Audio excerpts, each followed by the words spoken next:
À quel moment que tu es devenu Bob le chef? T'es allé de manger du café et des cigarettes pour déjeuner? Aujourd'hui, à l'Anarchie culinaire, on prépare un déjeuner santé. On va prendre des ramen, on va s'en servir comme pain, puis on va faire des grilled cheese. C'est savoureux, c'est encore juteux. C'est... Hugo, il m'écoute même pas. Juste manger comme un déchaîné. Oui, on est cave, mais pas tant que ça. Oui. OK? C'est ça. On sait pas compter, nous autres. Incroyable. Le monde disait, c'est pas des mots, c'est des syllabes. Je sais. Moi, comme ça, là, pour me déstresser, je lance des haches. J'ai mis ça sur une bonne note.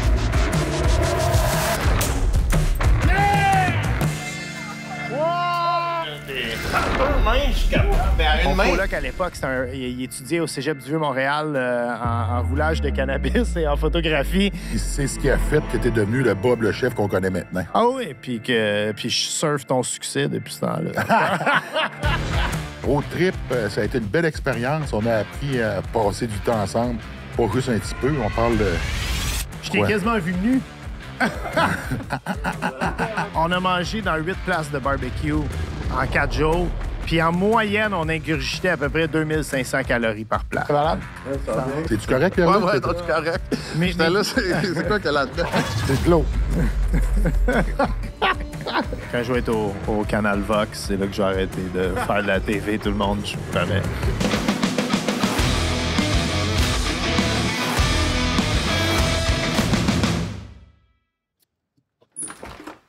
Hey, Bob! Hugo Girard. Comment ça va? Ça va, man?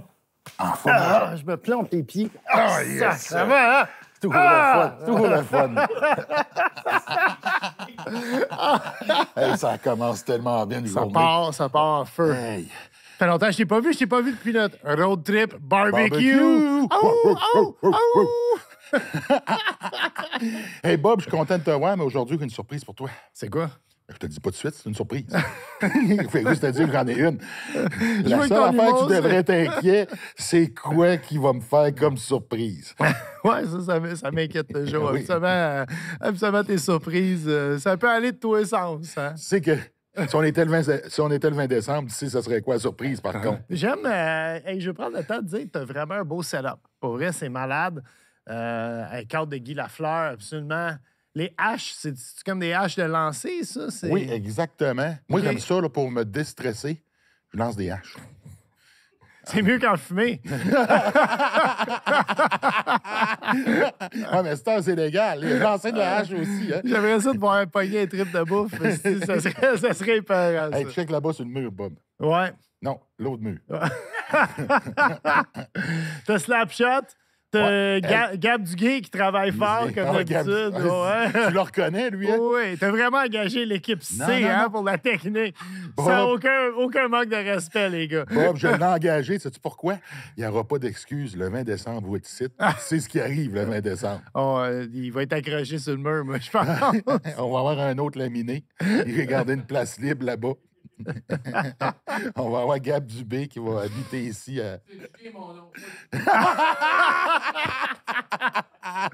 Ça part en force, ça part en Hey, force. ça manque déjà un peu de sérieux. Hein? Ah, c'est carré. Ben, ça fait du bien de te voir d'un autre élément. Puis c'est le fun là, de jaser de même, là, Hugo Girard en podcast. Là. Je veux dire, on se connaît, on travaille beaucoup ensemble, mais ça a été souvent, à part le Road Trip Barbecue, c'est souvent stagé ce qu'on fait. Tu sais. Ben, c'est stagé ce qu'on fait, mais toute la côté à l'extérieur, on se parle quand même. Puis ça Oui. l'est moins. Là. Le monde, ils ne savent pas, mais à 3-2-1 Barbecue, on se rejoint à peu près une demi-heure avant le show, puis on écrit nos gags. Ouais, puis ce qui est le fun, c'est que moi et Bob, on devient vraiment très enthousiaste parce que Ah oui. on n'a pas de difficulté, nous, à inventer des genres de choses qui font du sens pour nous autres, mais pas nécessairement beaucoup pour la prod. Moi, je veux juste mettre de quoi au clair. Tout le monde qui me. Il y a bien du monde qui m'arrête puis qui me parle de 3-2-1 barbecue. Pour vrai, là, on a vraiment. On a vraiment mystifié le Québec avec ce show-là. Puis il y a beaucoup de monde, juste clarifier quelque chose, qui me disent hey, savez-vous qu'avec vos doigts, le show s'appelle 3-2-1 barbecue, puis vous faites 1, 2, 3, puis je suis comme. Oui, on est cave, mais pas tant que ça. Oui. OK? C'est ça. On sait pas compter, nous autres. Mais ça donne qu'il y en a qui pensaient vraiment, dans notre équipe, qu'on ne savait pas compter. Ça, puis quand je disais 4 mots. Incroyable. Puis on disait, c'est pas des mots, c'est des syllabes. Je sais. Il y en a 3. Peut-être qu'on ne sait pas compter, finalement. Ah, mais c'est cool au bout, man. Mais là, qu'est-ce qui va se passer là, aujourd'hui? Là? Incroyable, Bob. Pour moi, c'est 3 mots. Ah. C'est pas complet. Inc. Quoi? Inc. Yeah, Inc. Inc, c'est les 3 dernières C'est lettres. l'entrepreneur, en tout. C'est tout est exactement. Inc. C'est Hugo Girard. Inc. Des compagnies, il y en a, il n'y a pas peur. Hey, je suis content de te recevoir, Bob. Bon, avec. Vraiment. Road trip, ça a été une belle expérience. On a appris à passer du temps ensemble, pas juste un petit peu. On parle de... Je t'ai Quoi? quasiment vu nu. On avait un chalet qu'on partageait. Oui. Il avait sa serviette en sortant de la douche, mais tu sais, Hugo, il a besoin d'une serviette de plage, là. C'était pour cacher quelque chose. Fait que, tu sais, il avait Ça comme avait une- l'air d'une il avait comme débarbouillette. une fente, là, à l'avant, là, comme une jupe sexy, là. C'était... Ah oui. Là, il voulait ouvrir la porte. Non, Bob, ça va être correct.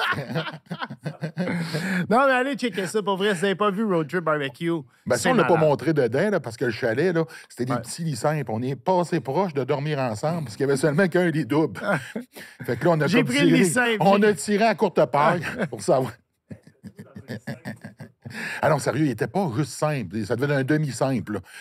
Ah, ouais, ouais. C'est Bob, là, Mes du pieds dos, dépassaient là. un peu. Ouais, Mes oui, pieds c'est- dépassaient un peu. Mais... On a bien dormi, on a eu du fun. On a bu un peu d'émis. On a bu Ouais. d'amaretto en masse. Là. Une bouteille, ça fait un job. Ah, ça l'aide à dormir. Ouais. Puis ça nous a aidé à digérer pour le lendemain parce qu'on repartait encore une fois sur... Sur un Un trip méchant de bouffe. trip. Non, le monde ne le savent pas. Là. Je sais pas là, au moment que le podcast va sortir, à quelle émission qu'on est rendu Oui, de ça va Road être Trip diffusé. Barbecue. Les 4 vont être Les diffusés. 4 vont être diffusés. On a mangé dans 8 places de barbecue en 4 jours. Puis en moyenne, on ingurgitait à peu près 2500 calories par place. Moi, Oui. je dirais. Là. Puis sur la table, on devait manger à peu près 1/10 de ce qui nous emmenait. La quantité Oui. de nourriture qui nous Mais on servait. remplissait une table comme ça À chaque fois. chaque place. là. Sauf au garage, sauf à la dernière place. Ah ouais. ça c'était assez déstabilisant. Mais ceux qui l'ont vu ou qui vont le voir, ben, on est allé manger dans un garage. Donc, ils servent de l'essence, mais qui ont aussi... Un vrai fumoir, là, Oui. sur le bord de l'autoroute. Puis c'était pas mauvais. pour C'était vrai, pas mauvais, c'était mais pas ce mauvais. qui est surprenant, c'est que le gars qui met ton essence dans ta voiture, à qui tu payes ton essence, à qui tu commandes ton barbecue et qui fume, c'est le même gars. Ça, c'est vrai. C'est Bref, allez voir Road Trip Barbecue. C'est un méchant trip, pour vrai. Hey, puis on a travaillé fort pour trouver cette place-là. Là. Oui. C'est quand on est rentré là, puis t'es assis dans le mini, comme dans la station-service, il y a comme une mini-section restaurant, mais t'es à côté du monde qui vient de magasiner puis acheter des affaires. Et c'est pas juste une station-service, c'est un genre de magasin général. Donc, t'as un petit côté pharmacie, ils vendent des chips. Ça me fait penser beaucoup à D'ailleurs, t'as la pharmacie. casquette sur la tête, c'est les Malden Brothers. Oui, c'est exactement là qu'on était, Bob. Quand... Hey, Bob, tu vois comment que tout est pensé. Hein? Tout- J'ai pas l'air de ça, Bob, là, mais... Moi, je veux qu'on montre la photo du gars avec les yeux croches un moment donné dans ce podcast-là. OK, on va juste dire ça de même, Bob. là. Ouais. C'est pas une bonne idée que tu dises que les yeux croches. Surtout quand il y a du monde qui filme. Oui. Parce que les tiens peuvent fermer assez vite. Fait que moi, je suis venu ici, là, on est le matin. C'est quoi le concept du podcast? On fait juste niaiser puis on insulte Gab. Non, Gil non, non, de temps non, en non, temps. OK. L'idée, Bob, je voulais te recevoir Ouais. parce qu'aujourd'hui, j'ai une surprise pour toi. Et il y a quelqu'un qui va arriver. Puis ça fait longtemps que tu l'as pas vu. Pour vrai? Ouais. Arrête donc. C'est comme les retrouvailles avec Claire Lamarche ce matin. T'as retrouvé Accepter mon que père? Claire a repris du poids.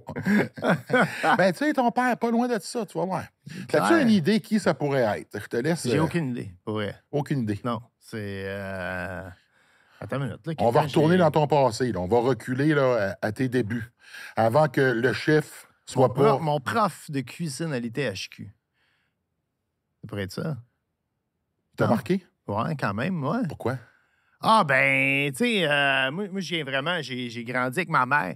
Puis quand je suis arrivé à l'ITHQ, t'aurais pas de misère à croire ça, mais j'étais pas le gars le plus discipliné. J'avais même les cheveux jusqu'à dans le bas du dos, j'avais une queue de cheval, puis tout. Bon, j'avais des tatous à l'époque, les tribales, ils étaient à la mode, fait que j'en ai 2. Quand t'en as 2, ça s'appelle des tribaux. Je fumais, je faisais tout de pas correct. Puis à l'ITHQ, c'est encore de même aujourd'hui, mais à l'époque, c'était vraiment rigoureux. Il fallait que tu sois frais rasé à tous les jours. La toque à tête, le petit foulard de cuisinier dans le cou. Puis j'étais le cauchemar, mon prof, littéralement. Mon prof, d'ailleurs, on était sa première cohorte. Donc, lui, il arrivait là, directement de l'Italie. Il avait travaillé dans des restaurants, macarons, des étoilés Michelin. Fait que lui, il partait d'un restaurant puis il s'en venait enseigner. Ouais, il s'en venait enseigner puis il était pogné avec moi dans sa première cohorte. Puis lui, il s'était donné comme idée de me casser. Puis à la première session, ça a vraiment mal été. C'était-tu Robert ou Bob le chef à l'époque? C'était Robert. C'était Robert. Oui, c'était Robert à l'époque. Puis il y a un cours. Tu sais, il y a des moments décisifs dans ta vie. Puis il y a un cours que mon prof, il était vraiment tanné de moi. Puis il m'a dit, va-t'en chez vous, je veux plus te voir. Puis là, tu sais, t'as comme 21 ans, puis t'es comme, là, va-t'en chez vous. Je me dis, comme quoi, je peux te revenir demain, man? Tu me crises dans l'école pour de bon. Puis il dit, tu reviendras quand tu vas être sérieux. Puis là, j'étais comme, fuck, ma mère va m'en vouloir de me faire mettre dehors de l'école. Mais le Bob de l'époque, ou plutôt le Robert de l'époque, est-ce qu'il savait c'était quoi être sérieux? Je l'ai appris ce jour-là, parce que j'étais arrivé chez nous, puis là, j'étais déterminé d'y prouver que j'étais prêt pour l'ITHQ. Puis mon coloc, à l'époque, il étudiait au Cégep du Vieux-Montréal en roulage de cannabis et en photographie. Et on a roulé du cannabis pour décider, en fait, ce qu'on a décidé de faire, c'est j'avais le plan de cours de la journée, toutes les recettes qu'on devait faire à l'école. J'étais à l'épicerie, j'ai tout acheté les ingrédients pour faire les recettes. Je les ai faites chez nous, étape par étape en photo. J'ai pris des photos de moi en train de me raser. J'ai tout lavé mes chemises. J'ai tout pressé mes chemises. Tu fais ça après avoir fumé du cannabis pour le trip de bouffe? Non, je l'ai fait après. Après ça. Il faut faire les affaires dans le bon ordre. Puis le lendemain, par exemple, j'étais arrivé à l'école avant la classe. J'étais allé le voir dans son bureau. J'étais arrivé avec... Puis tu sais, à l'époque, il n'y avait pas de digital là, comme aujourd'hui. On était à 98. Fait que il fallait que j'aille dans un centre de développement d'1 heure. Au Place Versailles, faire développer ça. Puis il amenait ça le lendemain, puis j'ai dit, tiens, j'ai tout fait les recettes chez nous. Puis on a fait la paix à partir de cette journée. Puis on est vraiment devenus chums. On s'écrit une fois par année. On s'est jamais... On s'est peut-être revu une fois ou deux, mais on s'écrit sur Messenger. Là, c'est la limite de... Hey, c'est une belle histoire, ça. Ouais. À quel moment que tu es devenu Bob le chef? Lorsqu'on parle de chasse et de pêche au Québec, il y a un incontournable. Et l'incontournable, c'est que tu as besoin de vêtements et d'articles de chasse et pêche. C'est la raison pour laquelle je me suis associé avec Sport Chief. C'est une entreprise québécoise qui est connue à travers le monde. Et pourquoi j'ai choisi Sport Chief? Parce que, ça me ressemble. Parce que ça n'a pas de limite. Et si on peut améliorer un produit, ils vont le faire. On retrouve tout. Et les professionnels, ils s'en équipent eux aussi. Donc, si c'est assez bon pour eux, c'est assez bon pour moi, c'est assez bon pour vous. Un gros merci à Sport Chief, notre présentateur officiel du podcast Sans limite de Hugo Girard. C'est pas un secret, j'ai lancé ma gamme de vêtements de travail il y a maintenant près de 3 ans. C'est pas facile dans le vêtement de travail de se démarquer. Quand tu veux le faire, il faut que tu fasses un produit qui est différent des autres. Je voulais un produit qui me ressemble, un produit qui soit fort, un produit qui soit résistant, un produit avant-gardiste et un produit qui va faire le travail. Avec Hugo Strong, on a un produit qui vous protège, on a un produit qui est efficace sur le terrain et on a un produit aussi qui paraît bien. Non seulement on a les vêtements de travail, mais on a aussi les bottes de travail avec King Thread, la série Hugo Strong, des bottes haut de gamme, des produits pour rivaliser avec ce qu'il y a de meilleur sur le marché. Et dans la botte, Hugo Strong dans King Thread, c'est ça que ça nous prend. Je suis devenu Bob le chef. Oh shit! Hey! Ta gueule! Hey, ça va? Ça va bien. Pierre-Luc? Ah, enchanté, fait plaisir. Enchanté. Hey, viens-t'en. Cool, merci. Yo, tu me fucking niaises. C'est bien malade. Ça va bien. man? Yo, je suis content de te voir, man. OK, c'est pas mon prof à l'ITHQ, finalement. C'est Pierre-Luc Gagnon. Est-ce que François aussi? Ouais, c'était ça. On va le présenter. C'est J'imagine. Pierre-Luc Gagnon. Yeah. Ouais. C'est lui qui a remporté le plus de médailles au X-Games. Ben, peut-être pas le plus, en tout cas, dans le. En skateboard. Dans le skate, je pense que Bob Burnquist en a plus que moi parce que il y avait beaucoup. Lui, comme. C'était assez facile de gagner pour lui dans le Mega Ramp après que Danny ait arrêté de faire la compétition. Puis en vert, disons, il y avait beaucoup de compétitions. Tu sais, il y avait Sean White, Bucky, puis. Fait que, Mais t'as battu Tony Hawk à quelques Ouais, reprises. ben c'est ça. Mais Tony Hawk, il a arrêté de faire de la Ouais. compétition dans mes débuts, tu sais. Ouais. Fait que moi, j'ai fait de la compétition avec Tony peut-être La dernière fois que j'ai fait une compétition avec Tony, je crois que c'était en 2002 au X Games à Philly. C'était le best trick. Moi, j'ai fait un heel flip McTwist, qui est comme un McTwist avec un flip du board. Moi, je sais qu'est-ce que ça veut Puis, dire. Moi, là, tu viens de Bob, te il me perdre. comprend. Non, je sais. Ça, moi, j'avais fait un heel flip McTwist, puis Tony a essayé de faire un 360 varial McTwist, puis il l'a pas landé. Puis après ça, il a continué à l'essayer, puis il l'a eu après le temps. Mais j'ai quand même gagné comme ça. Tony Hawk, moi, c'est qui? Comme la plupart des gens. Ouais. Puis, tu sais, dans mon sport, ça m'est arrivé de battre quelqu'un qui était en fin de carrière, qui était une légende du sport. Puis, ça risque que ça paraît bien à ton résumé. Je vais installer ça là. Ce serait qui les légendes des hommes forts? Justement, qu'on te voir. Ouais, non, ça fait bien. Ça fait au moins 20 ans qu'on ne s'est pas vu, moi, je pense. Parce que, écoute... T'as déménagé à moi, Californie? j'ai déménagé à Cali. Juste expliquer comment vous vous connaissez, s'il vous plaît. Ouais. OK, il y a un skatepark qui est ouvert. Mon père... en tout cas, c'est un peu compliqué. Là, comment commencer? Okay. Ouais, non, vas-y. Pierre-Luc est en sport-études de skateboard. Non, Okay. mais avant ça, le sport-études est venu à cause du skatepark. OK. Parce que on n'avait pas de place. Moi, j'ai commencé à faire du skate à Boucherville, OK? Puis on avait des skateparks l'hiver. Puis il y a personne qui... L'été arrivait, puis il y a personne qui voulait payer pour faire du skate l'été à Montréal. Les skaters, ça était bien cheap, tu sais. Puis payer 50$ par mois pour avoir un membership dans un skatepark intérieur quand tu peux faire du skate dehors tout l'été. Personne ne voulait faire ça. Fait que là, il y avait genre Skate Dep qui ouvrait l'hiver. Printemps arrivait, Skate Dep fermait. Puis là, on a fait ça. Ils ont fait ça comme 2 ou 3 hivers de fil.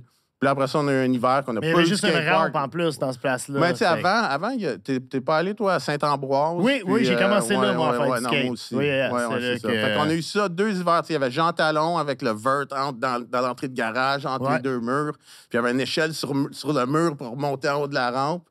Il y avait ça, puis... anyways, puis après ça, on a eu un hiver qu'on a pas eu de skatepark. Puis mon père est allé à la ville de Boucherville. Puis il a dit, hey, ces jeunes-là, là, ils veulent faire du skate. Tu sais, ils sont passionnés du skate. Puis le skate, ça les garde en dehors du trouble. Puis, tu sais, ça leur donne comme un peu un objectif dans la vie. Puis en dehors des gangs, puis tout ça. Fait que là, la ville de Boucherville a donné un budget à mon père, puis un entrepôt.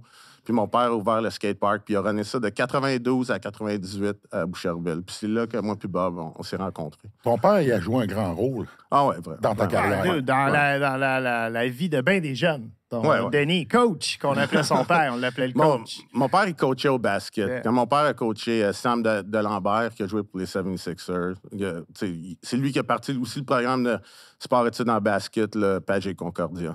Donc, c'est quelqu'un pour qui le sport est important, puis t'as grandi dans ça. Si je ne me trompe pas, avant le skate, c'était le ski.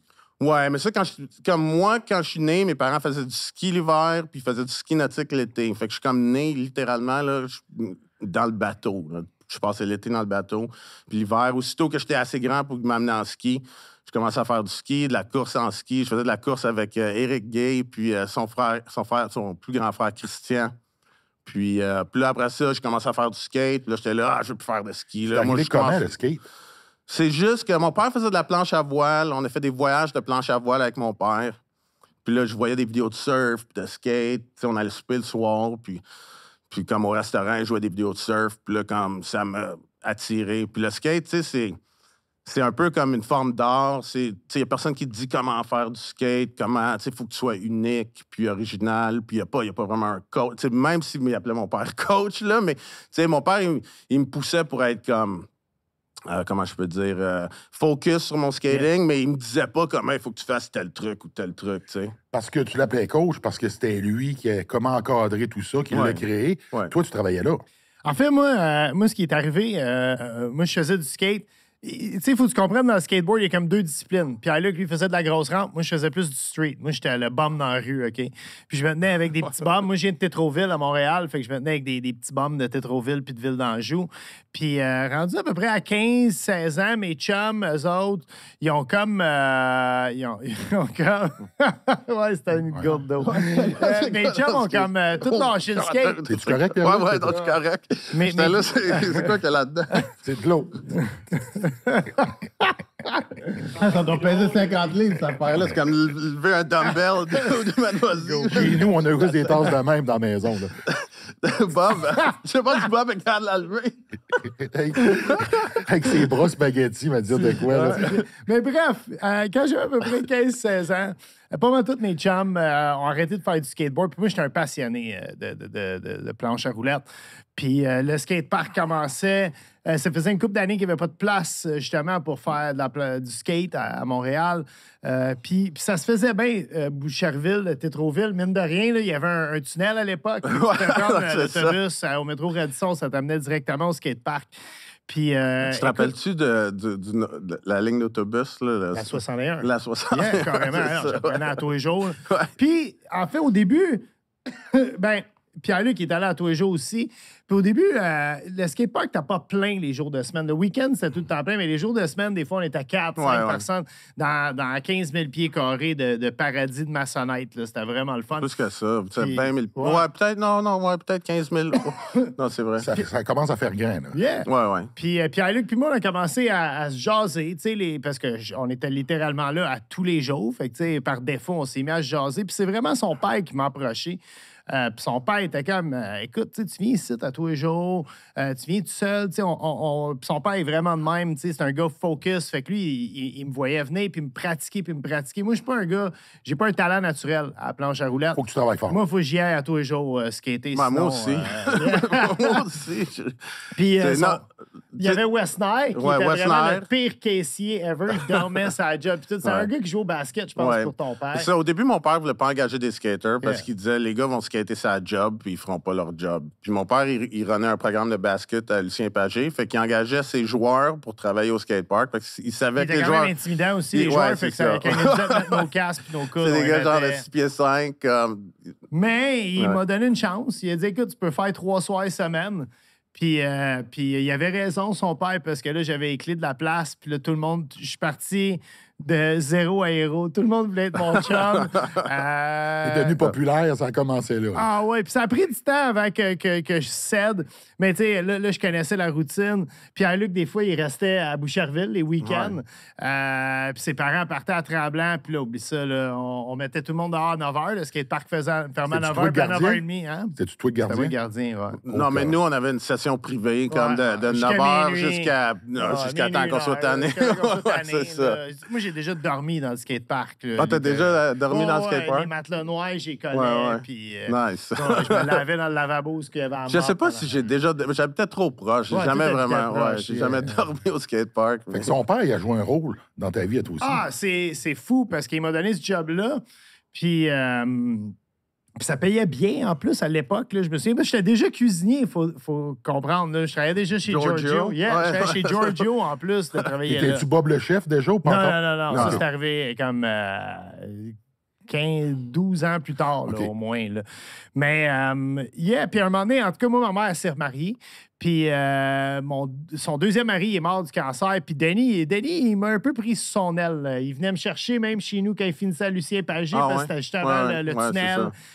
Il m'avait hook up avec les gars d'Illusion à l'époque, fait que je pouvais avoir des skates pas chers. Illusion, ça, c'était avant Empire. Avant Empire, absolument. Ouais. Fait que tu sais, j'avais comme une petite commandite. Puis son père aussi, il nous a amené faire beaucoup de compétitions. Tu sais, on est allé à Pennsylvanie une couple de fois chez Cheap Skates. On avait été à Newburgh, le skatepark où il y avait eu un meurtre 2 semaines avant qu'on y aille. Ah, il y avait eu un meurtre? Il y avait un race dans le skatepark. Je sais qu'on est allé dans pas mal de compétitions de skate, puis dans le temps, dans les années 90, là, c'était pas tout le temps super clean, là, comme, tu sais, c'était un peu sketch, là, mais c'était super le fun. Mais mon père prenait l'argent du skatepark, puis là, il formait un genre de petit team, des gars qui étaient vraiment sérieux, puis qui voulaient essayer de se rendre à quelque part là-dedans. Puis là, il nous amenait comme dans des voyages de skate, comme louer une minivan, quelque chose, puis là, on partait. On était allé même à Slam City Jam une fois, comme c'était Mercier, toi, moi, Tanguay, Frank Saint-Pierre. On était 16 TQ, imagine, 16 TQ, là. J'avais 18 ans. Puis quand je pense à ça, j'avais 4 ans de plus que mon gars. J'avais 18 ans, puis je suis parti avec 16 de mes chums à Vancouver. Tu sais, imagine le trip, là. Là, on est en quelle année, à peu près? 95, exactement. 95? Non, c'est pas en 96. 96, quand j'ai gagné le Warped Tour. Fait que c'était l'année d'avant. Avant 95. Ce qui est impressionnant, c'est que ça fait pas nécessairement partie de notre culture. Aux États-Unis, le skateboard était déjà implanté. Les gens savaient c'est quoi, mais ici, au Québec, en plus, comment tu pars de faire ça comme ça à en faire une profession? Écoute, moi, quand j'ai commencé à faire du skate, j'étais juste passionné de qu'est-ce que je voyais, tu sais, c'était inspirant, puis je voulais de me rendre aussi loin que je pouvais. Puis je sais que, tu sais, dans les médias québécois, puis tu sais, c'est le hockey, puis tout, puis le skate, c'est comme... C'est rien, là. Puis, mais ça me dérangeait pas. Puis, tu sais, moi, je suis arrivé à un certain niveau, puis je me suis aperçu qu'il fallait que je voyage pour faire ce que je voulais faire. Puis là, j'ai été assez chanceux. J'ai gagné le Warped Tour, qui est une compétition de skate là, qu'il y avait partout alentour du monde. Puis le gagnant de chaque ville gagnait un voyage en Californie pour la finale. Puis moi, j'ai gagné la finale à Hollywood, en Californie. En Californie. Ouais, fait que là, avec ça, j'ai eu un contrat avec Vans, puis ils m'ont donné un travel budget. Puis c'est comme ça que j'ai commencé à voyager pour faire toutes les compétitions. Combien t'as remporté?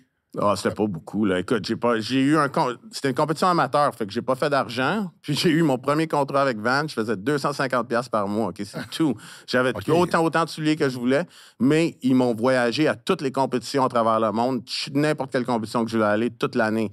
Puis c'est comme ça que là, après ça, à 18 ans, j'ai gagné ma première compétition, puis là, je me suis mis à faire du vrai cash, tu sais. Fait que, est-ce que tu croyais que tu allais en faire un métier? Au début? Écoute, c'était un peu comme un rêve, mais... Moi, je le croyais. Moi, je voyais pas comment ça pouvait pas marcher pour Pierre-Luc. Tu sais, le street, c'était beaucoup plus... Il y avait beaucoup plus de gars qui étaient à peu près aussi talentueux en street, mais en vert, tu sais, c'est une vraie discipline, la vert. C'est une rampe de 12 pieds d'eau. Vert, on appelle ça de la vert parce qu'il y a une partie qui est vraiment verticale au sol. Là. Il y a un angle de 90 degrés dedans. Fait que tu descends un mur là, sur tes 4 roues avant de pogner la transition. C'est pas tout le monde qui est capable de faire ça là, dans la vie. Là. Je trouve que le vert, dans le temps, c'était un peu plus axé vers la compétition, tu sais, ouais. puis genre un petit peu plus comme organisé, où est-ce que le street, c'était plus comme genre... Plus groche un peu. Ouais, c'est ça. Mais là, maintenant, si tu regardes le street est rendu aux Olympiques, là, tu sais, ça a complètement changé. Là, ça a évolué. Ça a tellement évolué, là, c'est le jour et la nuit depuis notre temps, tu sais. Quand tu gagnes ton premier titre, puis là, ils se mettent à te promener autour du monde, c'est-tu là que tu commences à voir qu'il peut se passer quelque chose? Ben moi, c'est quand j'ai commencé à voyager avec Vans là, que j'ai vu qu'il y avait vraiment quelque chose à faire. Puis j'ai fait ça à partir de Montréal, là, 97, 98, 99. Puis en 2000, j'étais là, OK, là, ça commence à bien aller. J'avais fini 2e au X-Games. J'avais fini 2e dans la compétition de double avec Max Dufour au X-Games aussi. Puis là, j'étais là, hey, OK, je peux rester quand même assez bon. Si je veux être vraiment, vraiment bon, là, faut que je déménage. Fait qu'en septembre 2000, j'ai conduit mon auto avec mon père. On est descendu à Carlsbad, qui est dans le suburb de la banlieue de San Diego. Puis, je pensais passer peut-être 6 mois, 1 an là-bas, donner ma carrière un jump start. Puis, j'ai passé 21 ans. Ouais. C'est le fun, la Californie. Ouais, non, c'est ça. Tu sais, j'ai eu un enfant, puis tout là-bas. Puis, ouais. Toi, Bob, là, quand il est parti, puis il a commencé à compétitionner, puis tu le vois au X-Games. Ah, c'était malade. Non, c'était fou. Ben, c'était la fierté de tous les boys. On le suivait, là, toute la gang. Tanguay, moi, je dis des noms que personne ne connaît, là. Mais je veux dire, toute le crew. Tu sais, c'est comme un... Autant que c'est pas un sport organisé, le skateboard, ça n'est comme un. T'sais, on était comme, mettons, un noyau là, de 20-25 gars qui se tenaient tous ensemble. Il y avait tout le temps un de la gang qui voulait aller faire du skate avec toi. Fait que tu faisais le tour, t'appelais du monde, puis on se rejoignait tous dans le centre-ville. Fait que c'est sûr que quand il a commencé à percer, on a commencé à c'était fou de voir un des nôtres là, faire ça. Là. D'ailleurs, t'as gagné, toi, en 96 à Vancouver, hein, c'est ça? Non, Sam City Jam? Ouais. Non, 96, c'est gagné? je me rappelle plus. OK. Il y en a trop gagné. à Vancouver, Sam City Jam, c'est pas 96. Non, c'était peut-être plus comme... C'est après que j'avais déménagé en Californie. J'ai encore mon esti de cicatrice sur mon bras. Ouais, parce que ça, c'était où que c'était? C'était à Vancouver. C'est à Vancouver, les balles à North Van. Ouf, ça fait mal. Puis, je mets une fracture ouverte. T'sais, moi, c'est ça qui a mis fin à ma carrière. En fait, c'est là... Je faisais encore beaucoup de skate, puis j'en ai fait après ça, mais j'étais déjà cuisinier, puis c'est quand je me suis cassé le bras, je me suis dit, moi, peut-être étudier en cuisine. Mais aussi, que je voulais dire qu'on a oublié de... Tu sais, il parlait de moi en skate, mais tu sais, ce skatepark-là, là, il y a eu tellement de nous on a comme un peu comme grandi là, comme Phil Grisé, Bob, moi, puis on a tout fini par avoir comme un peu une job ou une passion qu'on a développée étant alentour du skate, tu sais, puis on a... c'est qui a fait le documentaire, là, le skatepark, qui parle un peu de ça? C'est pas Simon Coutu avec Dan Mathieu. Ouais, c'est Dan Mathieu, c'est ça, je pense? Ouais, c'est Dan Mathieu qui a tout filmé ça. Fait que ça, il y a même un genre de petit documentaire sur YouTube. YouTube, là, qui parlait un peu de notre enfance. Puis qu'on a, tu sais, Phil Grisé, lui, il a développé avec Pat Biarel, là, puis Fred, tous les magasins Empire, puis il a grandi qui sont littéralement un empire de skateboard au Québec. Là, Bob est devenu chef, moi, je suis devenu pro en skate. Comme, tu sais, le sport a tendance à faire ça. Si tu vois, mettons, au hockey, les gars qui jouent junior majeur, bien souvent, ils s'en revoient 20 ans plus tard. Puis à cause du hockey, ils ont pris différentes directions. Même chose, Puis ils ont réussi à prendre cette passion-là, l'emmener ailleurs. Ouais. Pierre-Luc, tu as remporté 21 médailles aux X Games, dont 9 d'or. Tu étais une vedette partout dans le monde, sauf au Québec. Ouais, je sais quoi, parce que... non, je sais, non, ça a l'air qu'il y a des parallèles. Non, mais c'est vrai, c'est vrai. Écoute, moi, j'arrive de voyage avec Hugo aux États-Unis. Puis, OK, Hugo, t'es connu au Québec, là, parce qu'au Québec... Maintenant, oui, mais... Maintenant, mais moi, je viens de redéménager au Québec, là, ça fait même pas 3 ans. Là, t'as quand même remporté les X Games. Ce que je veux dire par là, ça a beaucoup de rayonnement. Tu sais, moi, je faisais le tour du monde, j'ai remporté les championnats mondiaux, je me faisais intercepter, j'allais, mettons, en Europe, puis je aller over d'une ville. J'étais à l'aéroport, puis je me faisais suivre. Aux États-Unis, il y a du monde qui te reconnaissait, des compétitions fortes. Moi, j'en revenais pas. Là, t'es arrivé au Québec, ici au Québec, mais t'es comme... Non, mais c'est la même chose pour moi. Tu sais, aux States, disons à Carlsbad, là, j'allais au Starbucks, je suis en ligne, puis là, il y a un gars qui est à côté de moi, il est là, PLG, what's up? Moi, je suis là, comme... Cool. Puis là, tu sais, c'est comme à chaque jour des affaires comme ça, tu sais. Puis, tu sais, PLG, respect. Comme, you killed it. Je suis là, all right. Puis, mais là, t'arrives à Montréal, puis t'es comme, juste comme, personne te connaît à nulle part, puis c'est comme, ça me dérange pas, tu sais. C'est pas pour ça que j'ai commencé à faire du skate ou que je vivais. Tu sais, je pense que ça dérangeait mon père plus que ça me dérangeait moi, tu sais. Ce que je voulais dire par là, c'est, moi, je trouve ça un peu ingrat parce que t'es un athlète au même titre qu'un athlète olympique, qu'un joueur de hockey ou un joueur de football. Et cet homme un peu mis de côté parce que tu pratiques une discipline qui est un peu moins connu ou pas connu du tout. Puis t'es comme pas perçu comme un athlète. Mais on s'entend, le travail que tu dois émettre, là, je vous écoutais parler tantôt, t'en passes des heures. Là. C'est fou. Non, c'est malade. Là. Moi, je skatais comme... Quand j'étais jeune, même avant le skatepark de Boucherville, là, mon père m'avait construit une rampe dans la cour à Tremblant. Je passais l'été. Là. J'allais skater peut-être 2 heures le matin, je dînais, j'allais skater 3 heures l'après-midi. Puis après ça, j'allais souper. Puis des fois, je refaisais même peut-être une petite session le soir. À Boucherville, c'était simple. Ça ouvrait à 4 heures. Ça fermait à 9. La 61 a passé à 9h moins 20. Fait que j'arrivais, moi, à 4 heures pile. J'arrêtais à 6 heures. J'allais me chercher un hot dog au Harvey's. Puis, écoute, elle était glacée. Puis, on recommençait tout de suite. Puis, à 8 heures... Écoute, l'autobus passait à 8h40. Là, à 8h35, je commençais à enlever mon casque. Puis là, je courais jusqu'à l'arrêt d'autobus. J'avoue que le Harvey's à côté... Il a fait de l'argent en maudit sur les skaters.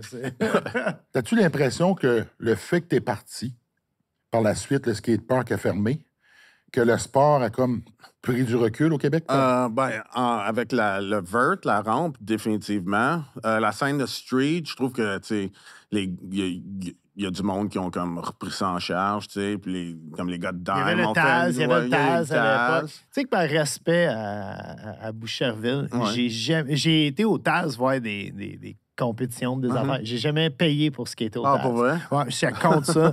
Moi, j'étais pro Boucherville. C'est là que j'ai pas mal arrêté, moi, à skater, à penser devenir professionnel.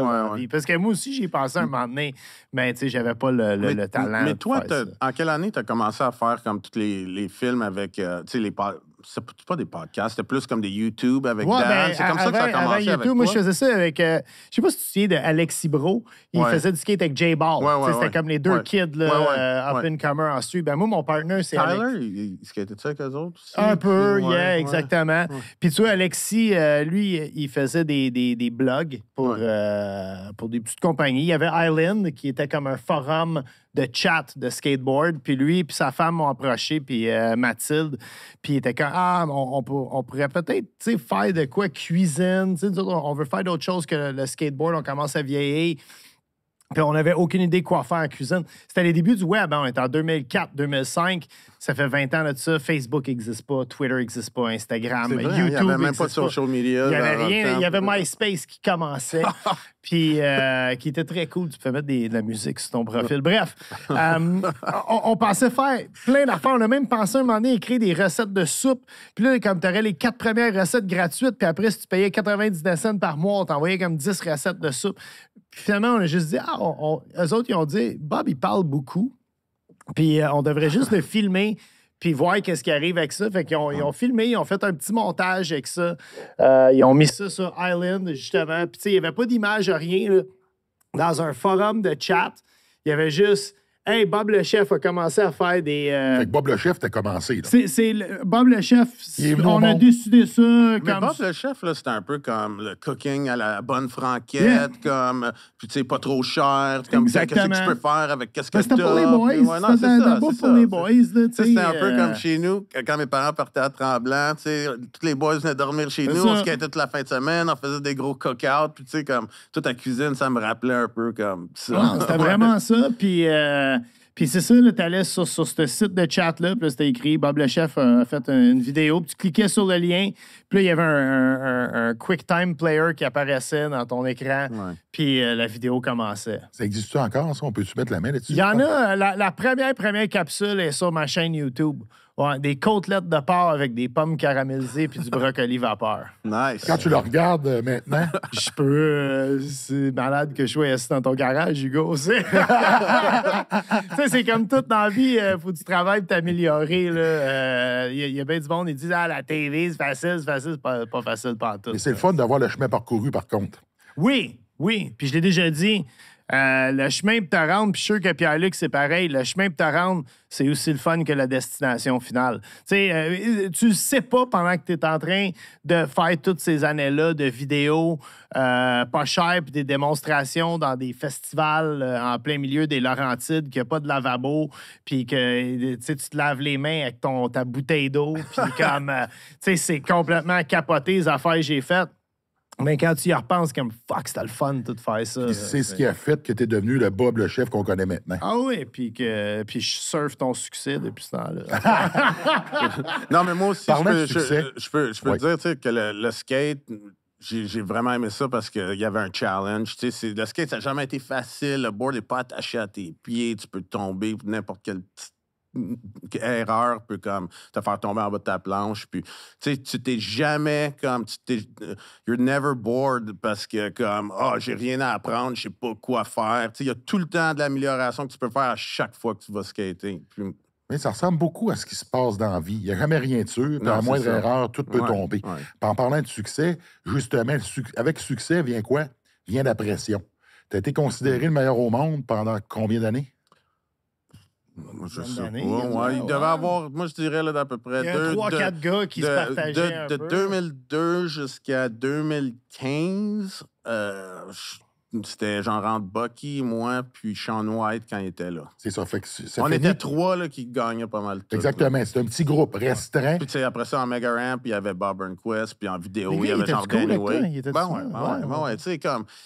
Au début, moi, quand je suis arrivé là-bas, c'était un peu comme bizarre, awkward. Je connais pas personne, t'es gêné. Mon anglais, il est pas à Mon point. anglais n'était pas à point, mais là... L'anglais à ton père, encore moins. Respect, Denis, respect. Non, c'est ça. J'ai fait un podcast récemment, puis là, il me disait « Ah, ton père, ta famille parle anglais? » Je dis « Tu sais, mon père parle anglais, disons, à peu près comme Georges Saint-Pierre. Tu sais, peut-être un peu mieux. Tu sais, Georges, moi, je pense qu'il utilise son accent un peu comme une affaire de marketing, parce que comment il fait pour être aux States, là? C'est la meilleure Non, mais je dis ça comme en rien, là. C'est comme... Mais tu sais, j'ai passé 20 ans aux States. Fait qu'après 1 an, ton anglais s'améliore, veux pas, tu connais tout le monde. Puis là, après ça, les téléphones cellulaires, ils commencent à apparaître. Tu sais, puis là, c'est un group text à chaque jour où est-ce qu'on skate. Fait que là, aujourd'hui, on va-tu skater Tony's Ramp, on va-tu skater le YMCA, on va-tu skater Claremont, ou tu sais, comme il y avait comme chez Bob Burnquist. C'est pas le même genre de téléphone que tu te fais ici. Là. Tu vas pas skater aux mêmes places avec la même gang. Non. Fait que tu sais, c'est comme à chaque jour, t'as littéralement la session de la finale des X Games, tu sais, comme... À chaque jour. Ben, peut-être pas à chaque jour, mais assez souvent. Ouais, c'est ça. Peut-être 5-6 jours semaine. Mega Ramp, c'est quoi ça? Mega Ramp, c'est... Ça, c'est malade. La Mega Ramp, c'est comme une rampe que...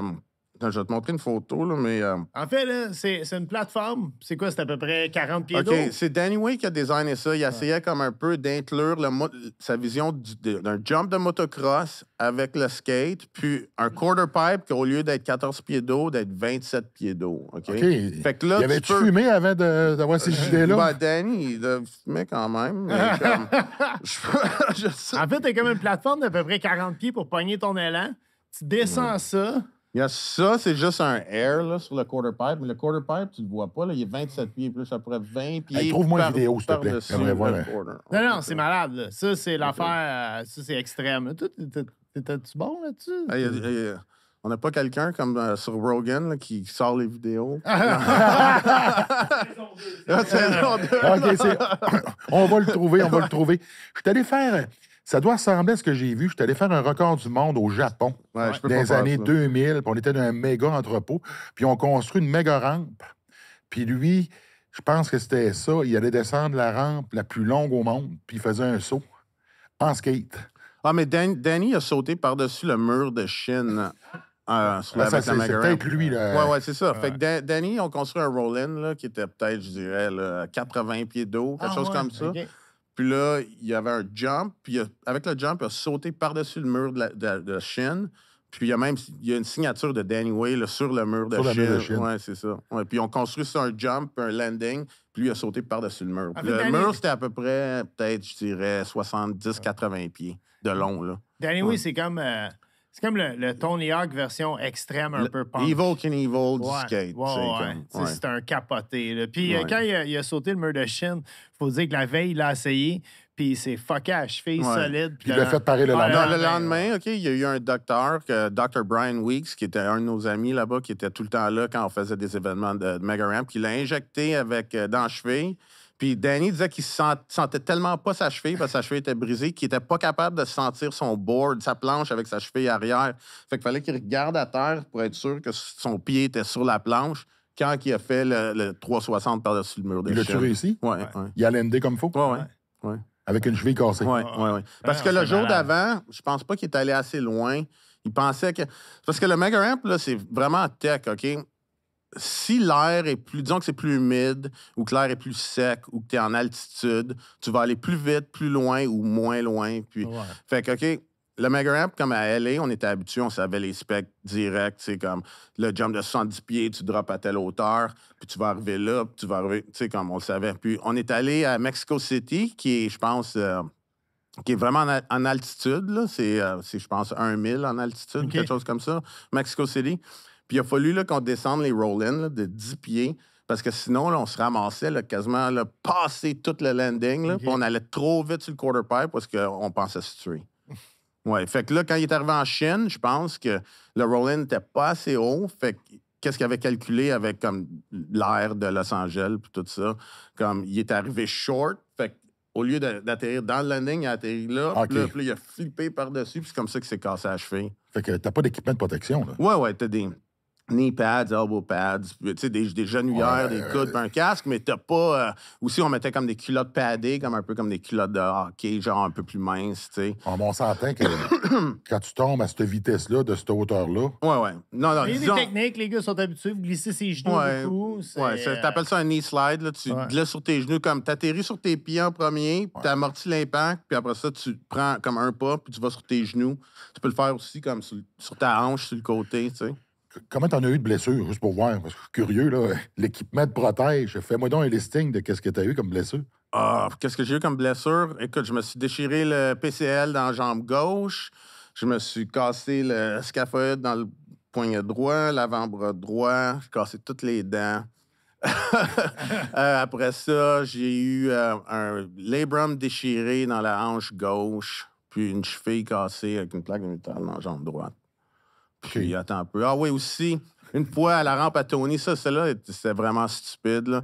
J'ai fait la rampe à Tony, OK, d'un bord, il y a la rampe qui est toute la largeur, puis l'autre bord, c'est 2 rampes, puis il y a ce que tu appelles un gap dans le milieu. C'est comme un trou dans la rampe. Tu sautes par-dessus le trou. Fait que là, je suis allé, j'ai fait un truc de ce côté-là, puis j'ai atterri de reculons, mais au lieu de remonter dans la rampe, l'autre bord, je suis sorti dans le trou, puis je suis rentré dans une boîte, comme une palette.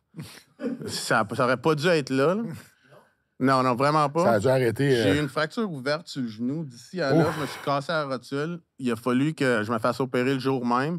Puis le docteur, là, après l'opération, il me disait là, qu'il ressortait des morceaux de ma genouillère, là, de mon knee pad, dans la fracture. Ouais.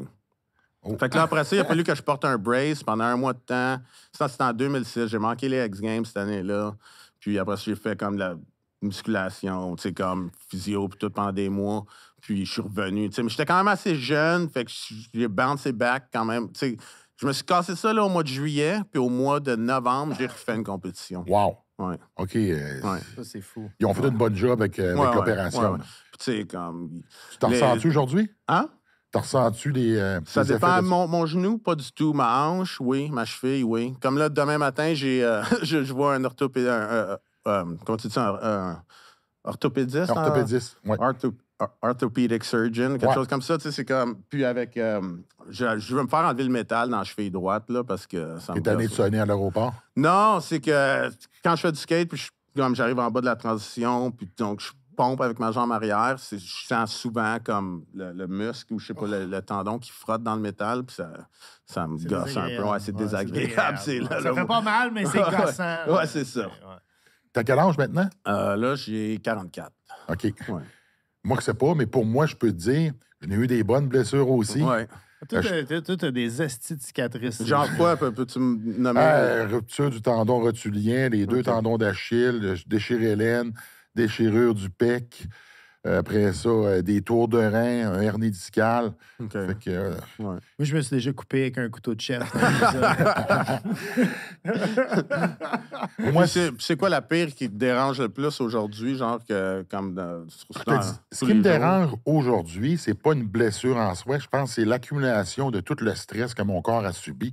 Où je te dirais, je suis fonctionnel, je m'entraîne. Ouais. Ça va très bien. Mais quand je me lève le matin, je suis comme un diesel. Il faut que je me réchauffe pour que ça commence. Je veux dire de quoi, là. Tu le couperas si c'est trop chien. Mais Hugo, on travaille ensemble beaucoup à TV. Puis il y avait un char sport un moment donné. T'avais une Maserati, on peut le dire. Puis tu sais, c'est quand même un char qui est bas. Puis on avait comme un plaisir, un vice caché, l'équipe. Quand Hugo est arrivé dans sa Maserati, on se mettait tout autour pour le voir sortir de son char parce que c'était un calvaire pour lui sortir de ce char-là. Ça, il prenait comme 5 minutes. Il y avait un mouvement de bras là, qu'il fallait qu'il swing un peu. Il a fini par le vendre. J'ai compris que c'était pas un char pour moi. Je vais retourner avec un camion. Non, mais je peux sais de quoi je parle en esti, là. Ah, okay, c'est ça votre fun. C'est pour ça que vous venez me voir. Hein? C'était pas pour moi. Hein? C'était pour le show. Non, mais je peux te dire que pour moi, c'est un peu la même affaire. Là, comme j'ai fait comme des blood des tests sanguins récemment. Puis là, comme je parlais à mon docteur, puis j'étais là comme, je sais pas si je devrais changer mon alimentation, est-ce qu'il y a beaucoup d'inflammation dans mon corps, comme le matin, des fois, c'est vraiment difficile de me lever. Une fois que je suis parti, je suis correct, mais ça prend du temps. Puis là, il me dit, écoute, tout ton blood work là, est super bon. Là, comme, il dit, je pense que c'est juste comme, tu sais, l'usure puis la vieillesse. Là, comme mais ça, c'est tous les sports. Quand tu fais un sport d'élite, peu importe la discipline, il y a un prix à payer, puis c'est le prix qu'on paye. Puis moi, comme je dis, un jour, je vais être vieux, m'avoir mal partout. Moi, je vais savoir pourquoi. Toi, tu vas savoir pourquoi. Puis il y en a un paquet qui sont assis chez eux, mais ils vont se demander pourquoi j'ai mal partout. Non, c'est ça, exactement. Tu sais, j'ai fait un accident de moto, il y a 3 ans. Ouais, moi aussi. Puis quand je suis arrivé à l'hôpital, j'étais bleu d'ici jusqu'en bas. Puis là, ils m'ont passé tout de suite dans le scan parce que là, j'étais allé là 6 heures plus tard parce que moi, j'ai eu la brillante idée après mon accident de penser que j'allais être correct et que je vais aller m'entraîner pareil. Ouais. Fait que je me suis rendu au gym, je trouvais que j'étais raide un petit peu quand j'ai débarqué de la moto. J'ai dit, je vais manger, je vais m'entraîner après. Après ça, c'est la partie, je vais m'entraîner après. Je vais aller chez nous me reposer, je m'entraînerai demain. Fait que je suis allé dans la piscine comme pour enlever une inflammation. Puis là, à un moment donné, je commence à ça me tirait un peu dans le bas-ventre. Puis quand je regardais en bas, il y avait de quoi qui était drôlement plus gros que qu'est-ce que ça devrait être. Fait que là, j'ai fait, puis ça commençait à Puis devenir il parle plus... pas de ce que vous pensez.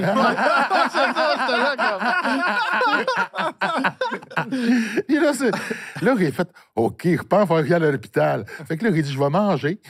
Là, après ça, parce que je savais qu'elle allait être là un bout, je suis arrivé à l'hôpital en marchant. Là, quand ils m'ont vu, j'ai dit le mot accident de moto, chaise roulante, toute la pétante, m'emmène en arrière et me couche. Et c'est parce que là, c'est arrivé 6 heures plus tôt. Ouais. Fait que là, ils m'ont passé dans le scan. Quand je te l'ai passé le scan, Il te fit d'un scan normal, toi? en 2 morceaux. En 2 morceaux. Là, l'infirmière, elle vient me voir. Elle dit, puis, as-tu de quoi te casser? Elle dit, ça, c'est pas moi qui va te dire ça, mais elle dit, vous en avez eu des blessures, vous, hein?